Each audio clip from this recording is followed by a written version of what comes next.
আমার বাগান বিলাসের অনেকগুলো চারার মধ্যে অলরেডি 2টা চারা মারা গেছে, তবে আসলে আশাহত করেনি হচ্ছে এই গাছটা। এই গাছটার নাম হচ্ছে স্প্ল্যাশ। আমার অনেক পছন্দের একটা, মানে খুবই অনেক আগে থেকে স্প্ল্যাশ চারটা নিয়ে আমার রোপণ করার ইচ্ছে ছিল। এটা মূলত যত পুরানো হবে তত এটার মধ্যে একটা লালচে রং চলে আসবে, এবং আপনারা দেখতে পাচ্ছেন এখানে গাঢ় লাল, আবার একদিকে সাদা।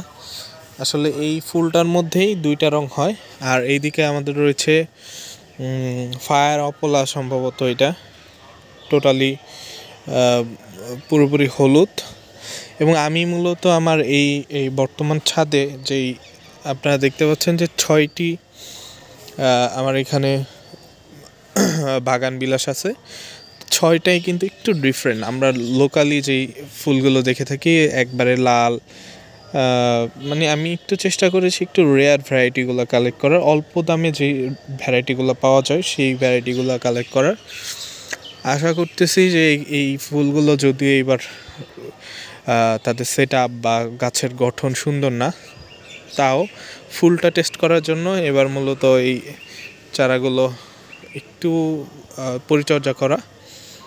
আগামী বছর ইনশাল্লাহ এখান থেকে খুব সুন্দর একটা গাছের শেপ চলে আসবে এবং আনবো সেটা নানানভাবে প্রুনিং করে।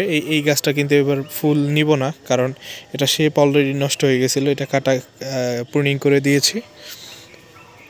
এই গাছটা হয়তো এইখান থেকে অনেকগুলো ডাল বের হবে, পরে এই নিচের পাতাগুলো ছেটে দিয়ে এইখানে গোল করে, এই জায়গাটাতে গোল করে একটা পাতার নিব আগামী বছর পর্যন্ত। তবে এই গাছগুলো ছাদে যারাই বাগান বিলাস করেন তাদের জন্য একটা পরামর্শ, আপনারা আপনাদের বাগান বিলাসের গাছটা খুব বাড়তে দিবেন না, কারণ ছাদে বাগান বিলাস কিন্তু খুব বড় হয়ে গেলে তখন দেখতে সুন্দর লাগবে না।